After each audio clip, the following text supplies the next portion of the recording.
You know what's funny? I know we brought this. I remember last time we had you on the show. Yeah. We brought up Kirk Cousins and the tie to the Redskins. Now, obviously, he's been great since then. Yeah. So he kind of shut me up. But we can do the same thing with the Patriots, Bill Belichick, Tom Brady, Jimmy Garoppolo, and 49ers. What Bill Belichick would do right now to have Jimmy G? Oh my God! Yeah, I'm not gonna lie to you. I really think he misses Jimmy G a lot because this was his moment. That was his pick. This was his moment. Yes. That was his pick. That's the guy he molded. That's the guy he knew that was going to be the successor to Brady once he was gone. And last night proved it. That's not last night would have been a moment Yes. for him. Or one of these. I'm not gonna lie. Not even just last night. One of these nights this year, you can almost pick which game Brady wasn't looking too good and made plenty of mistakes. You can pick which game you want to. Right. There's been plenty of situations where Jimmy G could have been in the game and possibly taken the job or taken the reins over. But come on now. It's dicey, man. It's just because he's balling right now. Yeah, he is. And Bill Belichick, I know he's got to be thinking about this late at night. Like, wow, I can't believe we gave that up. I mean, and if anyone remembers, I know me and Mike know this, but if anyone doesn't remember, Bill Belichick reportedly was the one who wanted to keep Jimmy G. Yes. It wasn't Bill Belichick's decision to get rid of him. He wanted him. So just make that clear to everyone. That's why I bring it up.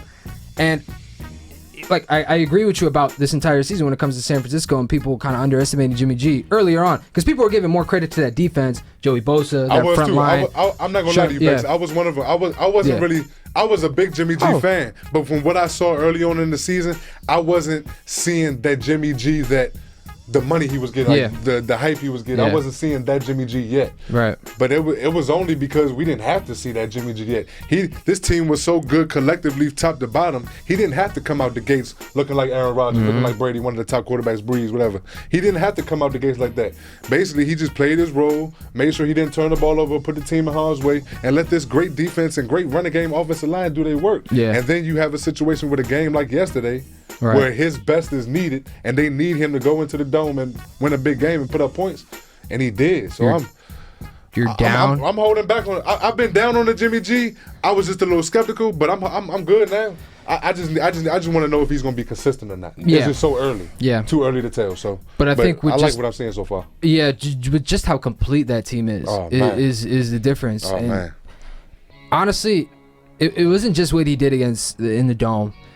Against Dree Brees, but it was also Dree Brees was on one yesterday. Yeah. And we hadn't seen that guy fling it. I hadn't seen Dree Brees fling it around like that for a while. And a lot of people thought that he didn't have that Dree Brees in him. Yes, people thought that he was more of he was closer to a game manager than Dree Brees, the legend. Right. Like, yeah, people were like seeing decline slippage. a little bit of a slippage. And then he blew up. And he went crazy. And Jimmy G, with less than a minute left, couple of timeouts to make those plays and to get it to Kittle. Kerry Kittle. He obviously made a great play.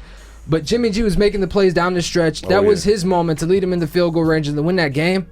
I mean, with Bosa going out too early on in the second quarter. And Sherman in the fourth. Yep. Yeah. So that was big. Yeah. Since we talking about this game, I think Sean Payton may have dropped the ball on this game. In the first quarter, they had their second touchdown. They went up 13-7. Yeah. Usually, you would kick a field goal to go up 14-7. Yeah. The Saints decided to go for 2. They didn't convert it. They didn't get it. Which is in Sean Payton's nature. I think it messed them up because it's like I think he overthought the situation. I didn't understand why he went for 2 in that moment early in the first quarter, getting ready to be up a touchdown, and then it forced you to have to go for 2 to go up 3 in the fourth quarter with 53 seconds left when you got the game leading touchdown at the time. Right. And it's like those are 2 points right there. How much did they lose by? 2 points. Imagine if San Francisco kicks that field goal and it's a tie game and it goes to overtime. True. We could be looking at a different ball game. Yeah, so it's like with those 2 failed 2-point conversions, possibly could have dropped the ball and lost the game for this. This could have been a whole different ball game had that not been. I agree. I agree with you, but here's why I'm not gonna hold Sean Payton like that to him. Because he's consistent. That's who he is. Like, he takes risks. We remember the onside kick in the Super Bowl to start the second half. Like, Peyton is known to make these rash, just out of nowhere, I'm just gonna make these like ludicrous plays and calls that no other coach does. So he has a history of that, and he's just consistent with it. So I agree with you. It did come down to a 2-point game. Yeah. There's a lot of games we could look at when it You're comes to like extra point or like a field goal miss, and we always look at it towards the end of the game. You're absolutely right, and he has been consistent with this. I will give Sean Payton that. Yeah. But he has been consistent with making calculated risks. Yeah. That wasn't a calculate. In the first quarter, the game just started. Those are the only first 3 drives of the game. You're going up 13-7. He's just get the extra point and then see what your defense does to win the rest. Because in the first quarter, nothing's decided. Now, if he did that later on in the game, I'd been like, okay, cool. It makes sense because it probably was a situation that occurred for that to happen. Yeah. But early in the game, in the first quarter, we still got 3 whole quarters left. Is beginning of second half early? Beginning of the second half early? No, that was a calculated risk. Okay. Because you had to send a message. You had to let your team know we want the ball. We want to go down here and score. We don't want to give Peyton Manning the ball. And he already had the lead 10-6. They were trying to get the lead. So it's just in the first quarter, it just didn't make sense to me. I didn't understand the move, but you know. Yeah, and also we hadn't seen Jimmy G what he did to that team prior to that when that game first started. Right. So we didn't know Jimmy G had that game in him. Not that one. And what do you even call it? So even if what I was thinking to myself was maybe he thought it was going to be a shootout, but then again, we didn't see Jimmy do what he did. Right. Yes. I mean, Now, even if you did think that, let's continue to keep him at bay now. Yeah. And then boom, if we have to go for 2, if I want to really stretch the lead out and get a stop on defense and then get another touchdown, boom, then I'll go for 2 to stretch the lead. But it's too early. I mean, it was just so much football left to be played. I just didn't understand why you did it at that moment. You know what I mean? True. Was this an NFC Championship preview? Potentially, yes.